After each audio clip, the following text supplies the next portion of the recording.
Mga kaibigan, pakinggan po natin ngayon ang isa pang natataking kasaysayan na ilalahad sa atin ni Sarah.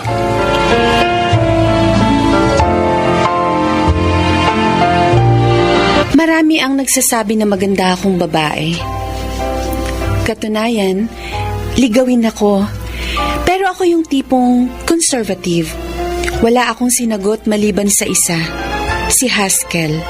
Gwapo, mabait, mapagmahal at hardworking.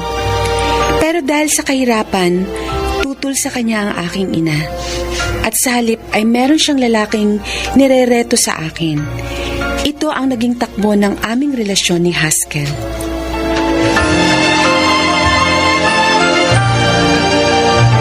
Nay! Si Haskell po, naririto. Magandang hapon po, Aling Celia. At ano maganda sa hapon, Haskell? At saka Sarah, sino nagpahintulot sa iyo na papasukin mo ang lalaking yan sa pamamahay ko? Nay, kaya ko po siya pinapasok may sasabihin po kaming dalawa sa inyo.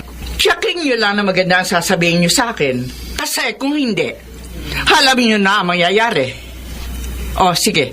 Ano ba yung sasabihin nyo sa akin? Huwag po kayong magagalit pero kami ni Haskell ay nagpaplano na pong magpakasal. Ano? Anong sabi mo? Magpapakasal? Teka, nahihibang ka na ba? Ha? Nay, Aling Celia, Oh, mahal na mahal ko pong anak ninyo. mahal? Talaga? Ang tanong, kaya mo bang buhayin ang anak ko? Kaya mo bang bigyan ng magandang buhay si Sarah? Kaya mo bang umasenso sa buhay? Ginagawa ko naman pong lahat para maging karapat-dapat sa anak nyo. At anong buhay ang maibibigay sa anak ko na isang lalaking walang narating? Na elementary lang ang natapos? Anong mapapala ni Sarah sa isang hamak na welder na katulad mo, ha, Haskell? Nay. Naghihirap ako sa pagluwal at pagpapalaki sa anak ko. Binigay ko ang lahat-lahat sa kanya. Halos hindi ko siya hinahayaan dapuan ng lamok dahil sa sobrang pag-aalaga ko. Tapos sa isang katulad mo lang babagsak ang anak ko? Hindi. Hindi ako papayag. Maaaring hindi po ako nakatapos ng pag-aaral. Pero nagsusumikap naman po ako. Lalo na po sa trabaho ko. Handa ko pong patunayan sa inyo na kaya ko pong bigyan ng magandang buhay si Sarah. Hindi ako naniniwala. Aling Celia. Na yung pangalan? Sa squatter kayo nakatira ng buong pamilya nyo? Tapos sasabihin mo sa akin na kaya mong bigyan ng maayos na buhay ang anak ko? Ako, Haskell, hindi ko pinalaki si Sarah para mamuhay sa ganong klaseng lugar. Ginagawa ko naman po ang lahat para maiahon sa kahirapan ng pamilya ko. Kaso ang tanong, hanggang kailan mo gagawin yan? Aling Celia. Hindi mo pa nga naiahon sa hirap ang pamilya nyo? Papasang ka na ng panibagong responsibilidad? Hindi ka ba nag-iisip, ha? Nay. O sadyang wala kang utak, Haskell? Kung sa Tama bagay, wala ka naman talagang utak. Nay, tama na. Huwag niyo naman pong insultuhin si Haskell. Walang kasalang magaganap. Yun ang masusunod. At ikaw, Haskell, lumayas ka sa pamamahay ko. Layas! Lumayas ka! Opo. Alis na po ako. Haskell. Sarah, bye. Babalik ako.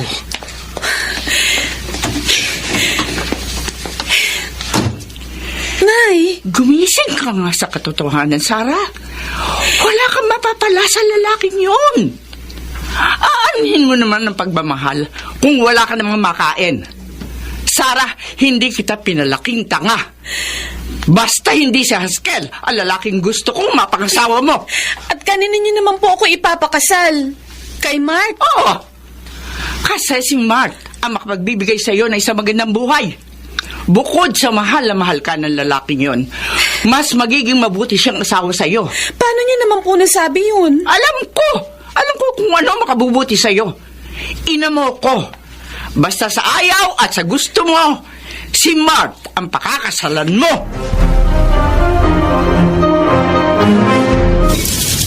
Oh anak, tamang-tama ang pagbaba mo. Naririto si Nena at ang anak niya, si Mark. Oy! Saan ka Nay, pupunta? aalis po ako. Alam ko aalis ka. Pero saan ka nga pupunta? May bibilhin po ako sa palengke.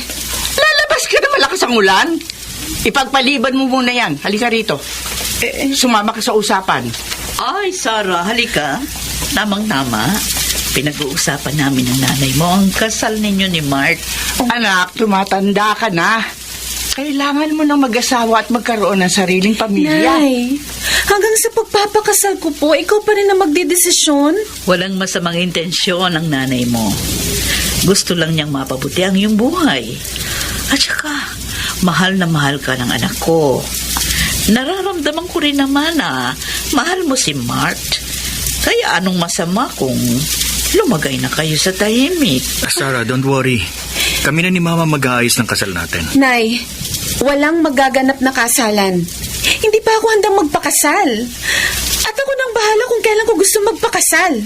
Magsisimula ka na naman ba ng away? Ha? Bakit hindi ka na lamang sumunod sa akin? Alam ko kung ano makabubuti sa'yo dahil nanay mo ko. Okay. Naiintindihan ko kung hindi ka pa magpapakasal. Pero, I just want you to know na mahal kita at handa ako maghintay sa'yo. I'm sorry, Mart. Pero walang magaganap na kasalan. Sige, mauna na ako. Ay, Sarah! Teka! Hoy, huwag kang bastos! Sarah! Sarah!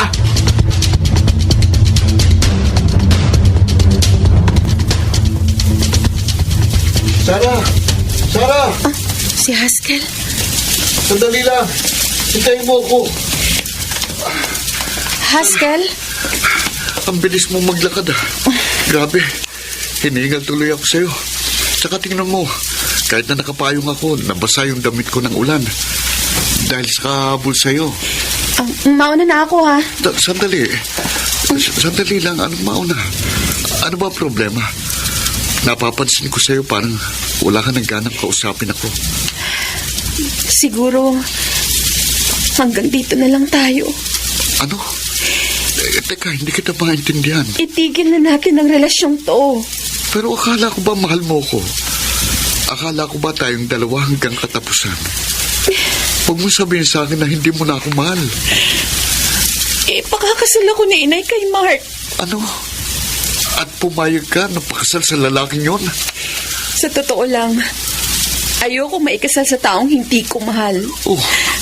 Pero kilala mo naman si Inay, di ba? Hindi yung susuko. At ayokong kamuhian ako ni Inay habang buhay. Hindi naman sa lahat ng pagkakataon ay kailangan pagbigyan mong nanay mo. Isipin mo naman ang sarili mo. Mabubuhay ka lang ba nang dahil sa nanay mo? Patawad, Haskell. Kung ganon, makikipag-break ka na sa akin. Oo.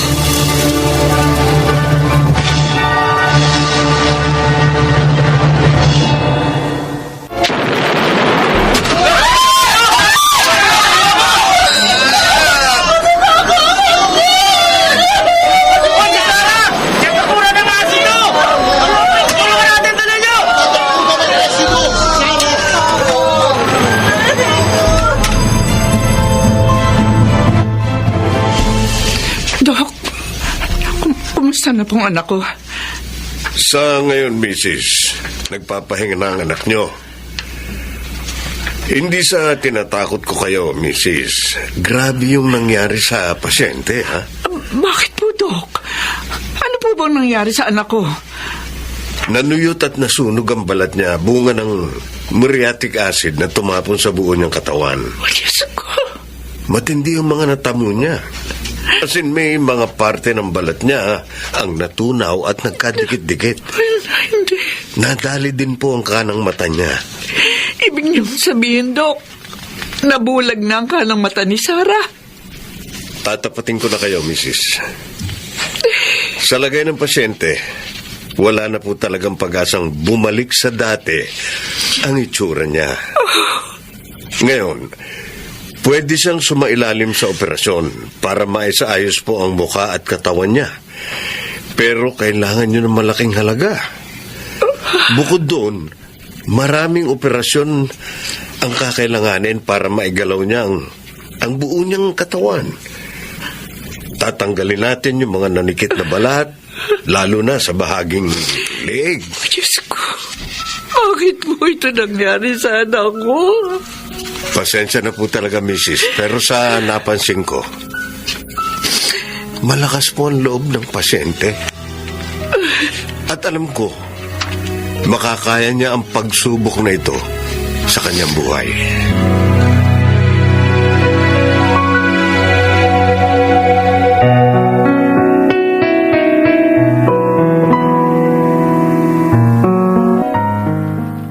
Celia, naririto kami ni Mart para dalawin si Sarah. Halika. Pasok kayo.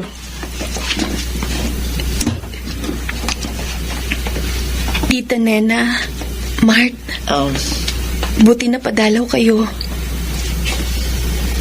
Sarah, bakit nagkaganyan ka?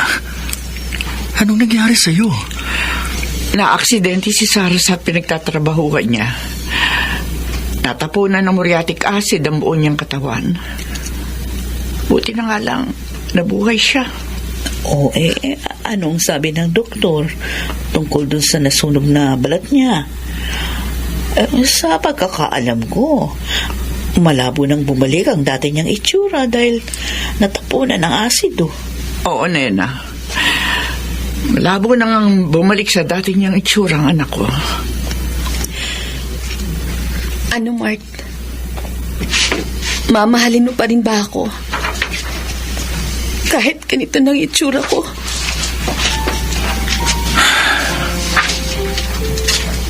Bakit hindi ka makasagot?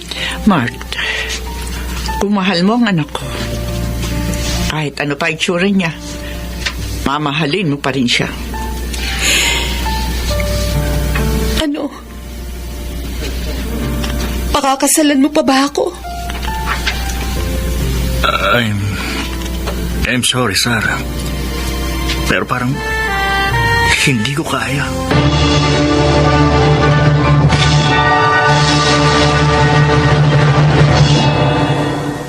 Oh, Sarah, anak. Payang ka na naman. Ilang beses ko nang sinabi sa'yo na huwag ka nang haharap sa salamin.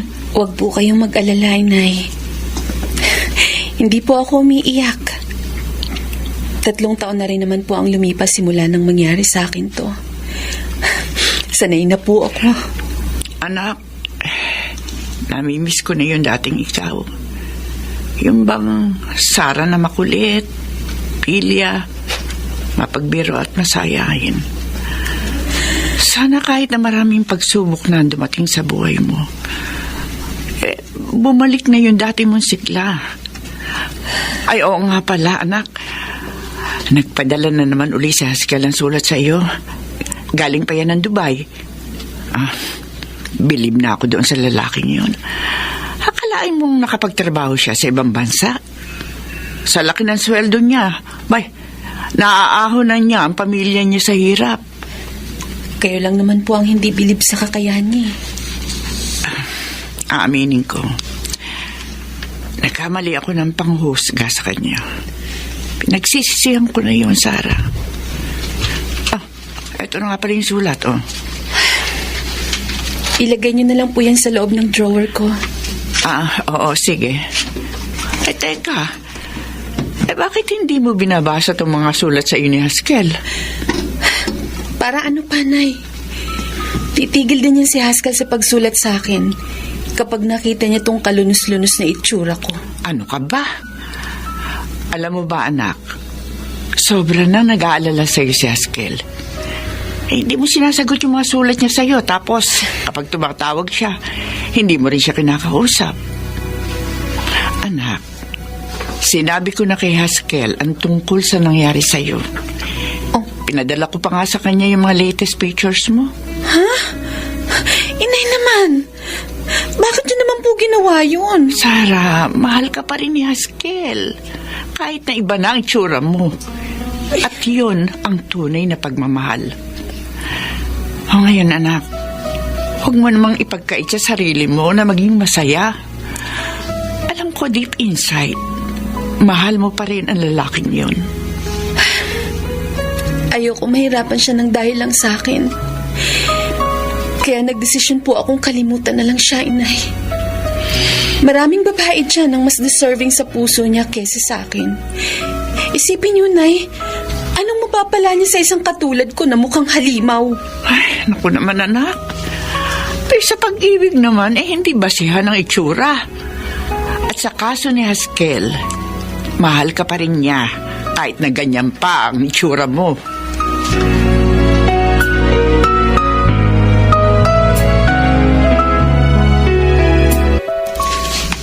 Sarah? Oh, anak. Ang lungkot mo na naman.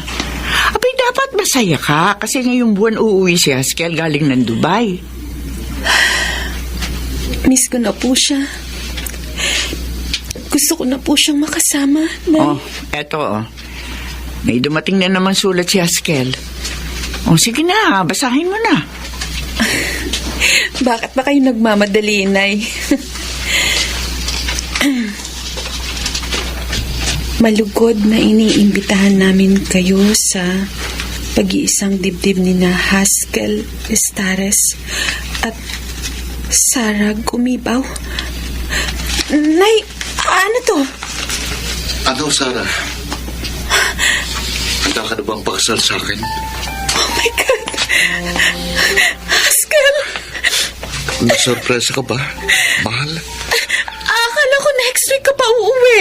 Pinlano namin ng nanay mo na surpresahin kita sa pag-uwi ko. Ano? Pakakasal ka na ba sa akin? Haskell! Naghihintay ako ng kasagutan mo. Ano? Ako? Mamahalin mo? Nagpapatawa ka ba? Hindi mo ba nakikita? Ang pangit ko! Sarah. Pangit ako! Mapapahiya ka lang kapag akong pinakasalan mo. Wala akong pakialam sa sasabihin ng iba. Kahit pa sabihin nila na pangit ka, wala akong pakialam. Para sa akin, ikaw pa rin ang pinakamaganda. Alam mo ba, nang makita ko yung mga litrato mo, na-realize kong walang nagbago sa pagmamahal ko sa'yo. Ikaw pa rin ang babaeng minahal ko noon. Hanggang ngayon, ikaw pa rin ang mahal ko, maging anuman ang itsura mo. Haskell. Ngayon, sagutin mo ko. Tinatanggap mo ba ako bilang asawa mo? Oo. Oo, Haskell. Tinatanggap ko.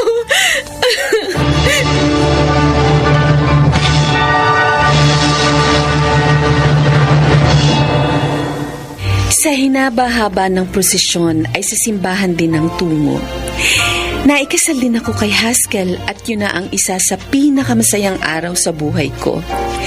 Sa ngayon, 20 taon na kaming mag-asawa. May 2 na rin kaming anak at dahil sa sipag ng asawa ko, ay nakaipon kami ng pera para maoperahan ng aking balat.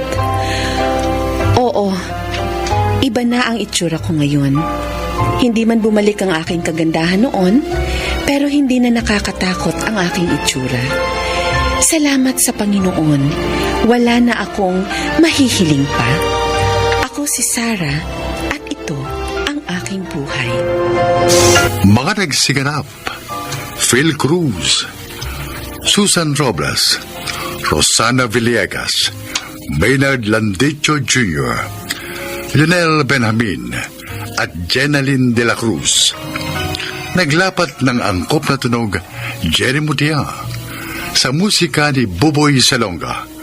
Supervisyong teknikal, Eric Lucero at Bong Boyar. Creative Consultant, Phil Cruz. Production Assistant, Anching Cruz. Ito'y mula sa panulat ni Krishna Senga.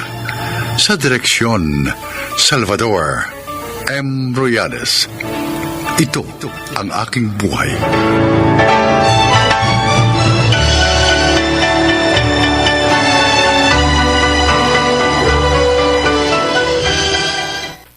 Malinaw na nalalaman